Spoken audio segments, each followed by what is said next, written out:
This is an RNZ podcast. Hi there, and welcome back to the Music 101 interview podcast with me, Charlotte Ryan. For over 50 years, Brian Eno has been at the forefront of musical creativity, technology, and artistic innovation.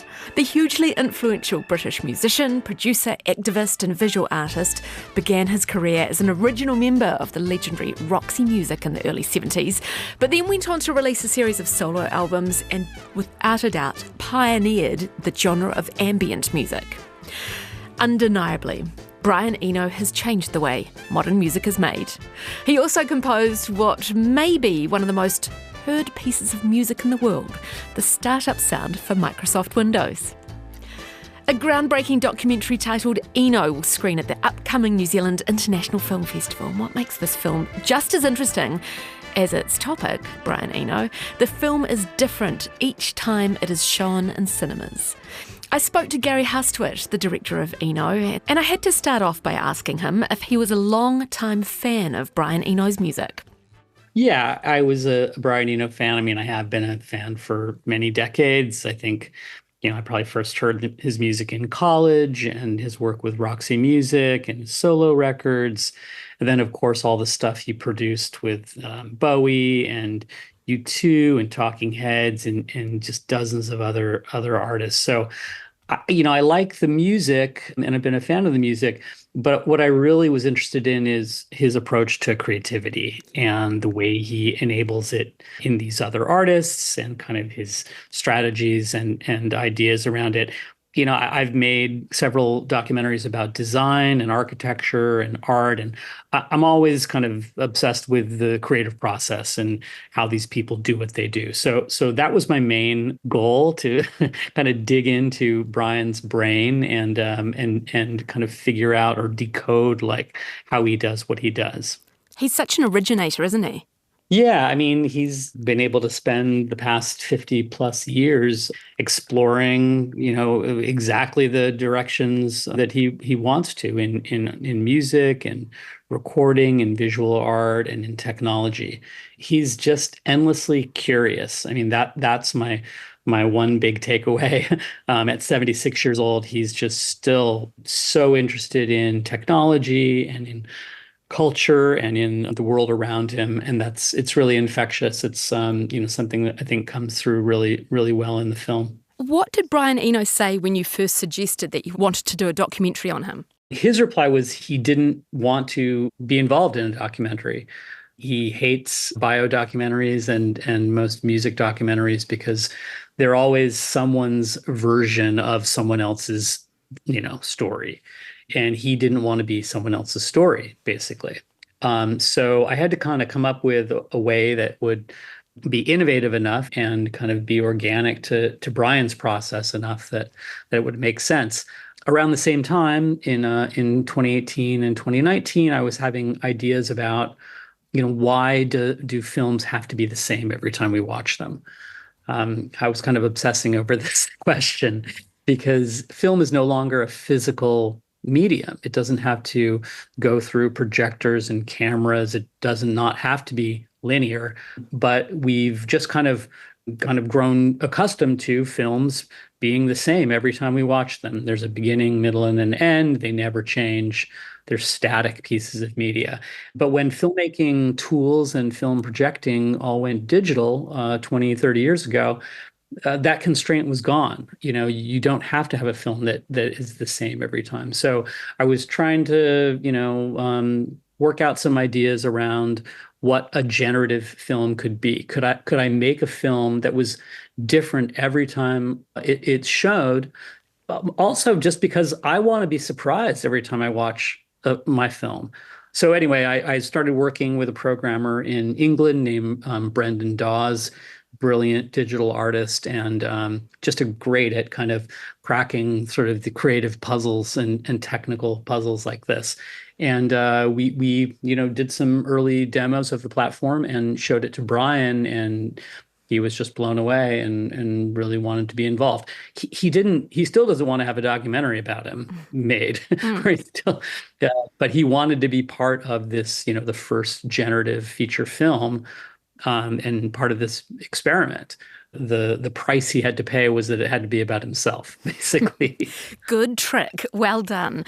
Tell me, taking a step back, what does a generative film mean? Because Eno has been making generative music for years. What is generative? Well, it's basically coming up with a software program with different rules and parameters and algorithms that then can make music or make a film. In our case, it's a system that's pulling from hours and hours and hours of raw footage, of music, of edited scenes, and it's crafting a unique film that still has a kind of, cohesive narrative arc every time, but can be kind of completely different pieces, basically. So every time the film plays, it's different. There can be billions of potential versions of the film, and I think it's exciting. It's a different way of approaching the making of a film. It's a different way to watch a film, because every time you see it, there'll be some things that reoccur, but you'll learn a different kind of set of ideas about Brian every time you watch the film. Even if you're in a band and you're playing your same song every single night on tour, it's still different every single night. It still can change. And I wanted making to be more like music, more performative. That's something that cinema hasn't been in the past 140 years. I know, it's quite mind-blowing. I'm still getting my head around this concept, but I think to help me and the listeners try and understand is that Brian Eno gave you 500 hours worth of film from his personal archive, which is so much content. So this way you're able to almost, maybe not use those 500 hours, but you're able to use a lot of that footage compared to if you were just making one film. Sure. Yeah. And we I probably talked to Brian for maybe 50 hours of conversations over the past few years too, and all kinds of other footage that we shot of him. Normally, when you're making a film or a documentary, there's this idea of the cutting room floor of the stuff that you couldn't fit into the film. That was great stuff, but it maybe just didn't quite work in the story, or it was a little redundant, or it was just too long, or whatever it was. So with this approach, we don't have to really have a cutting room floor. We can format all this material and kind of prepare it to be used in the software platform. And, it might come up, you might see the David Byrne scene, or, and when you watch the film, you might have to watch it 5 or 6 times, and maybe the David Byrne scene will come up. The challenge is to make that still an engaging documentary that feels like a normal cinematic film with a progression and an arc. And that was really what took years of programming and working with some amazing editors and Brendan, our director of technology. It's part filmmaking and it's part technology, but it's all human. It's all we're the ones who kind of coded these algorithms. We didn't train this system by letting it watch other people's work or something. And there's no AI or anything. Well, yeah, it's generative, but it's not generative AI, which there's the difference is that, we're the ones who programmed it. It's not like a case where we were saying, oh, well, how can we make films cheaper and quicker and easier by cutting someone out of the process here? What I was trying to do was make a new capability that filmmakers have never had before, and to use that technology on our own material. It took us 2 years just to watch that 500 hours of footage and digitize it and catalog it and figure out what it was. So we're not using every hour of the 500 hours. And some of the stuff we still haven't really gotten into and figured out, how we can use it in the platform. But yeah, it's been and just an incredible experience, because it's like creating a new kind of cinema. Yeah, exactly. This is going to change the future, I think, of documentary making or filmmaking.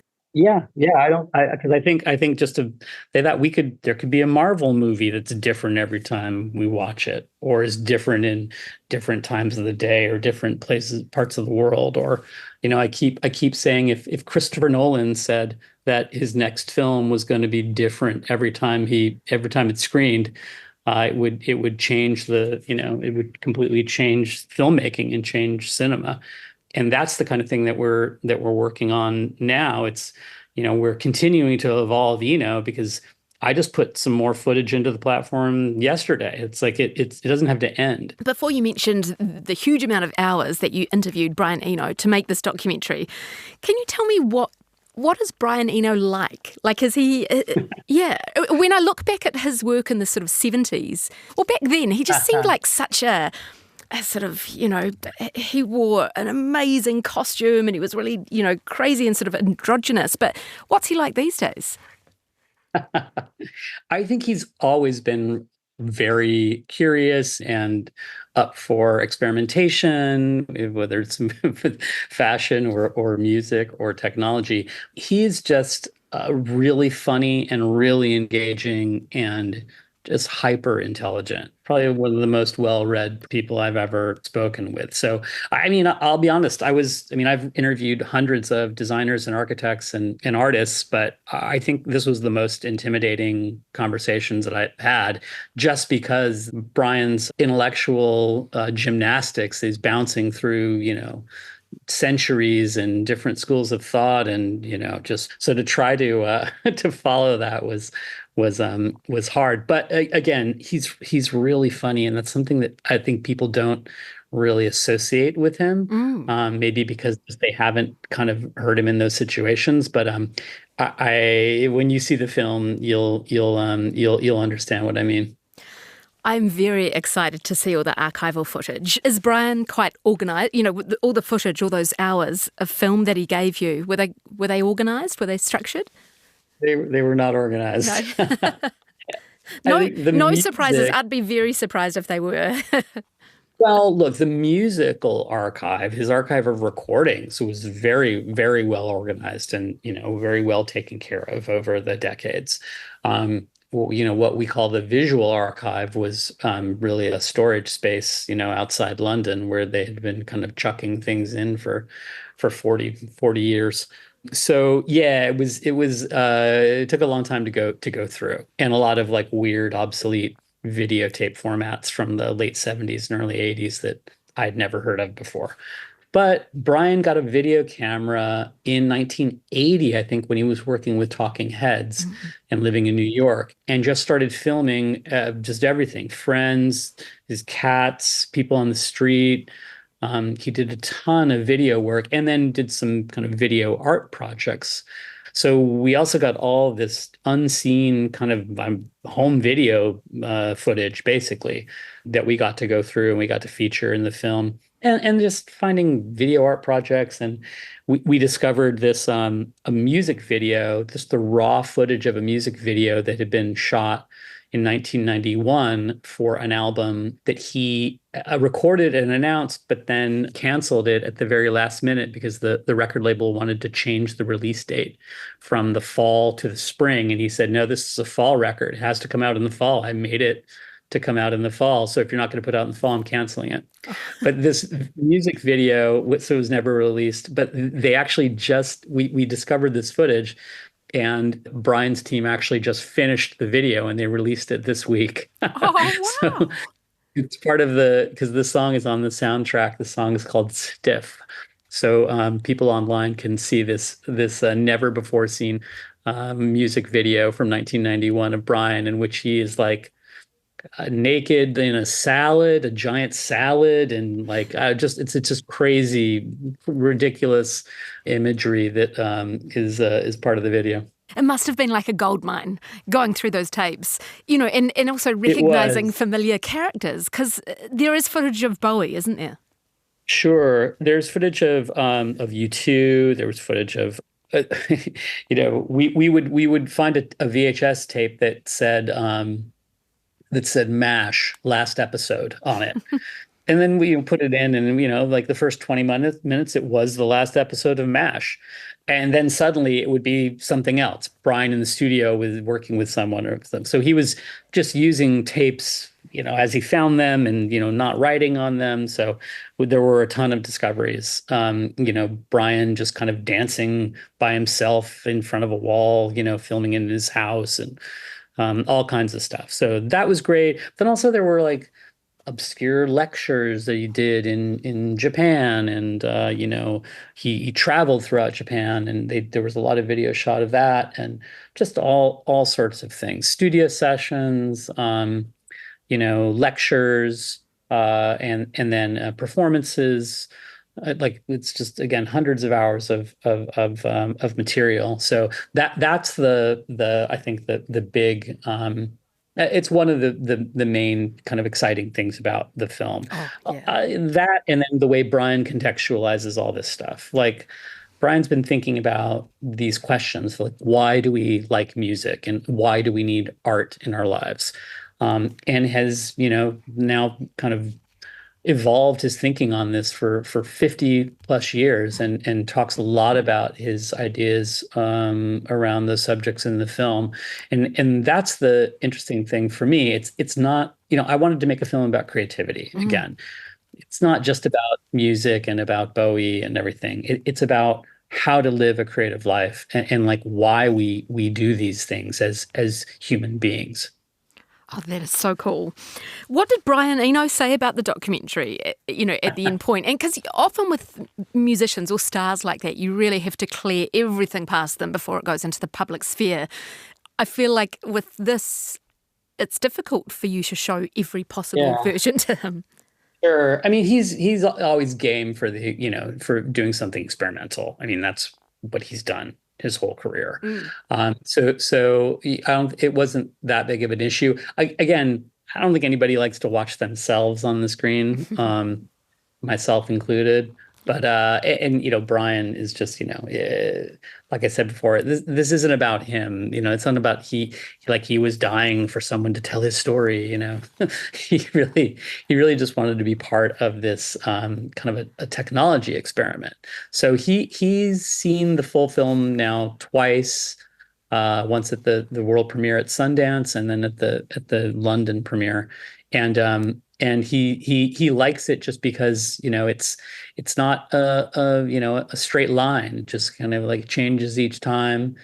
And he talks about how the film works like how our memory works. We don't remember stories in perfect chronological order, and we change that order around sometimes. And at different parts of our in our life, certain memories are more important or less important than others, and that changes. And we're always sort of rewriting the stories we tell about ourselves. So that fits exactly with how this film and how the software works. I cannot wait to see it. Can you dictate what version we see here in New Zealand? Oh yeah, I can do anything I want with the software. Oh. We can do anything we want, but this is part of the approach. It's like it's not about me. It's not about my perfect version of the film or what I think would be a great version to show. There. It's I'm trying to kind of take out some of the subjectivity of this, because my perfect version of the film is not your perfect version of the film or anybody else's perfect version of the film. So yes, I could make a really, really great director's cut because I know where all the good stuff or what I think the good stuff is, but that would be kind of antithetical to what it's all about.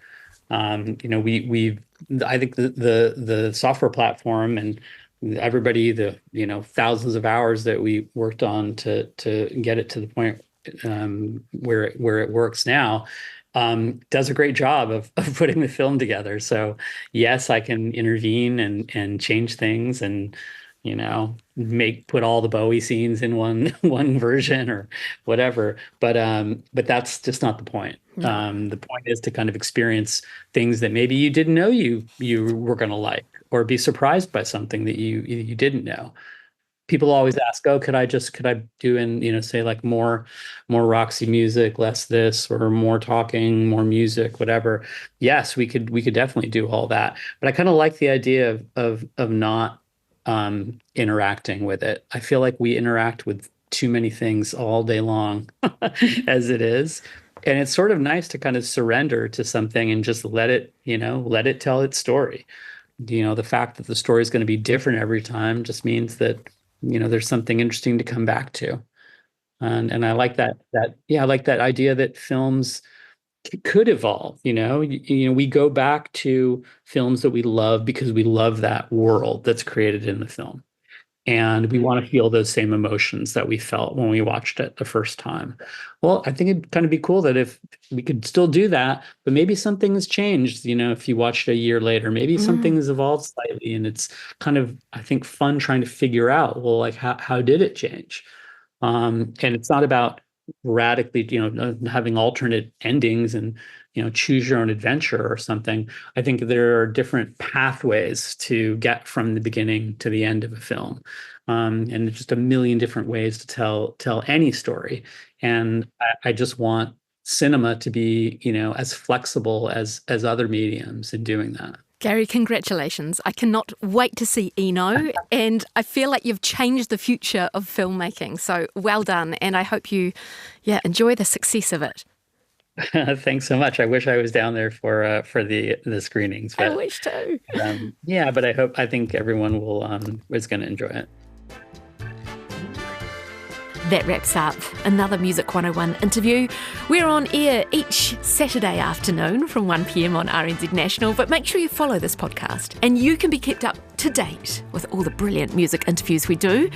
Now, speaking of Eno, if there was one album to go listen to, actually, can I give you two today? If there's two albums you should go listen to, here comes The Warm Jets. Released through Island Records in 1974. I love it so much. I turn it up loud, especially Babies on Fire. And the other album you should definitely go and explore, if not already, released 4 years later, Ambient One, Music for Airports. Groundbreaking album for its time. Tune into Music 101 on RNZ National every Saturday afternoon. But until next time, take care.